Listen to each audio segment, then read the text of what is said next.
Joining me to talk about this and much more is Martin O'Malley, former Maryland governor and Democratic presidential candidate, Corey Lewandowski, former Trump campaign manager and CNN commentator, who we should note is still receiving severance payments from the campaign, Andre Bauer, CNN political commentator, and Symone Sanders, former press secretary to Bernie Sanders. I have to start with you. What do you think about the outreach? Do you think there's a chance it's going to work? Well, I think outreach is an interesting word to use, Dana. I wouldn't use that word at all. Look, I think a little bit of rhetoric from Donald Trump is not going to erase what we already know about him. This is the man that started his campaign saying Mexicans are rapists and they're taking our jobs. He has built a campaign of divisive rhetoric, of inflammatory rhetoric, of at times racist rhetoric. And what we saw last week is it wasn't real outreach. All of the speeches that Donald Trump gave were to predominantly white crowds. And if Donald Trump is very interested in reaching out to communities of color, specifically African Americans, perhaps he should have taken invitations from some of these minority-serving organizations that asked him to come speak: the Urban League, the NAACP, the National Association of Black Journalists and Hispanic Journalists. So I find it very hard to believe that Donald Trump is interested. Secondly, it is not only disingenuous, but downright insulting the way in which Donald Trump has chosen to do this quote-unquote outreach.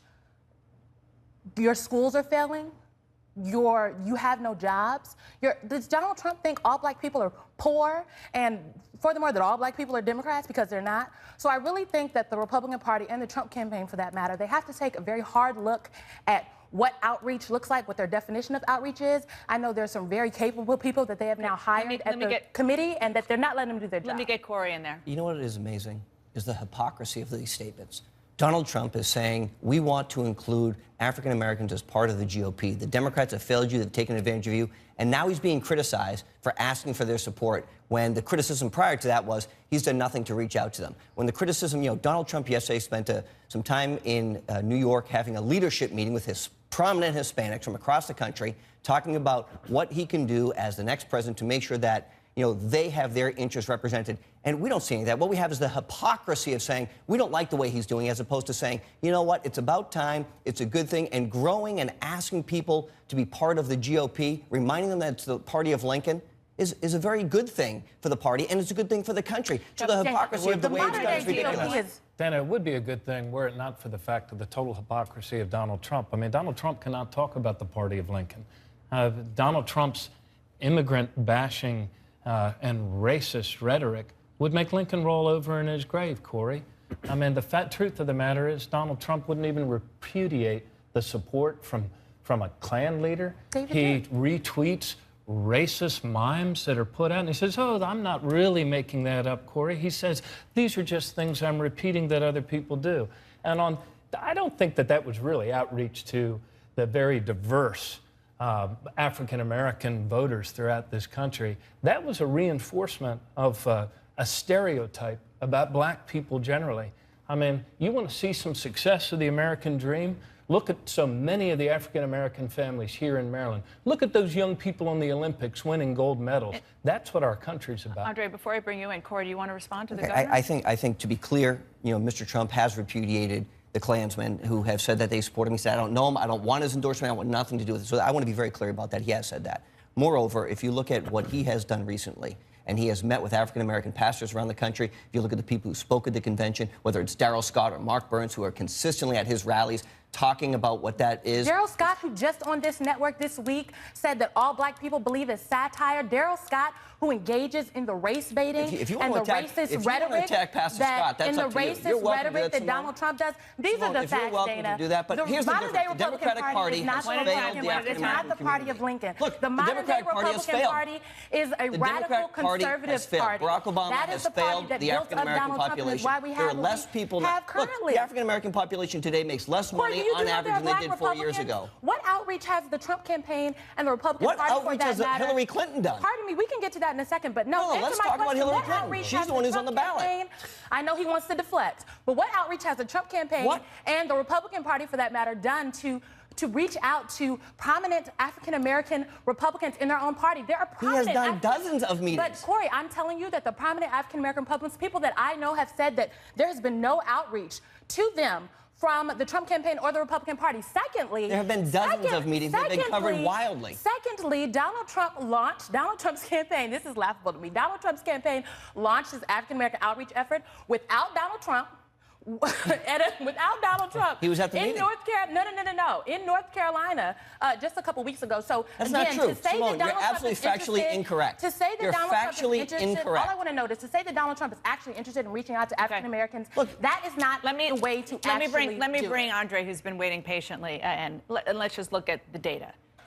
Clinton, with African American voters, according to an NBC Wall Street Journal poll, the last taken, Clinton, 91% support from African Americans. Trump, 1%.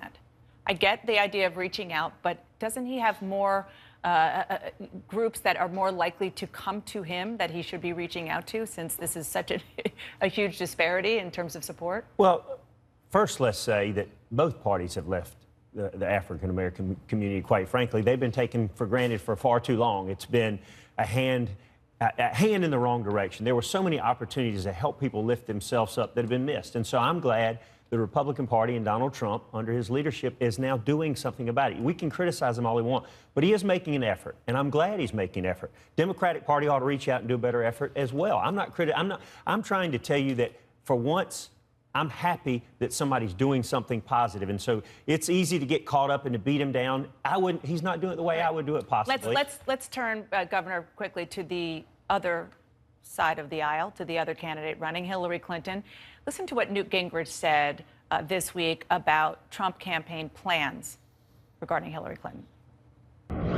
I was privileged to sit through a 2-hour briefing over at the Republican National Committee outlining all the things they've learned about Hillary Clinton and Bill Clinton. It is so staggering. We haven't seen 10% of what we're going to learn in September.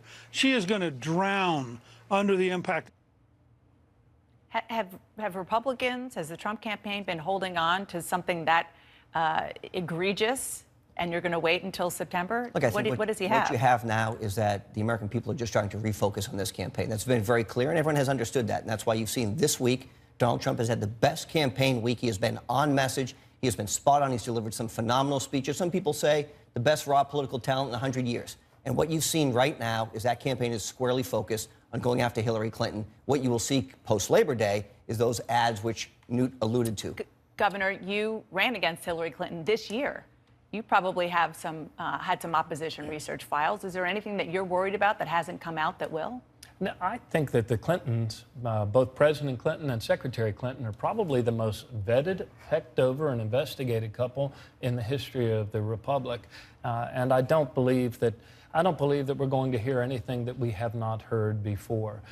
Corey talked about Donald Trump being a raw talent. He's raw, but it's not talent.